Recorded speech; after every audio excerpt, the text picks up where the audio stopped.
সাবেক প্রধানমন্ত্রী ও BNP chairperson Begum Khaleda জিয়ার সবচেয়ে বড় গুণ ছিল তার দেশপ্রেম ও আপসীর নেতৃত্ব। একজন রাজনীতিবিদ হিসেবে এই আদর্শ সকলের অনুসরণযোগ্য বলেছেন ঢাকা ৬ আসনে বিএনপি মনোনীত প্রার্থী ইঞ্জিনিয়ার ইশরাক হোসেন। অপসংস্কৃতির বিরুদ্ধে কঠোর অবস্থানেরও ঘোষণা দিয়েছেন তিনি। শনিবার রাজধানীতে আলাদা আলাদা অনুষ্ঠানে ইশরাক হোসেন এসব কথা বলেন।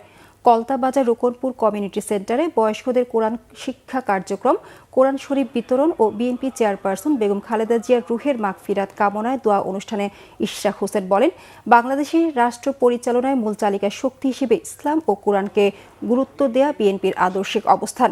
এছাড়া তাঁতীবাজারে জামিয়া ইসলামী মাদ্রাসায় কোতোয়ালি থানা বিএনপির আয়োজনে বেগম খালেদা জিয়ার রুহের মাগফিরাত কামনায় দোয়া মাহফিলে অংশ নেন ঢাকা ৬ আসনের বিএনপি মনোনীত এই প্রার্থী।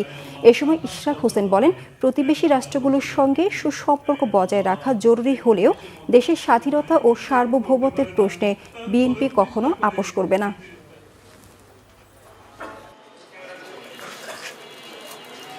নির্বাচিত হই বা না হই, সরকার আমরা গঠন করতে পারি কি না পারি, ওই সকল অপসংস্কৃতি এবং অন্যায় কাজের বিরুদ্ধে আমাদের অবস্থান আগেও জোরালো ছিল, আগামীতেও কঠোর অবস্থান আমরা অবশ্যই থাকবো ইনশাআল্লাহ।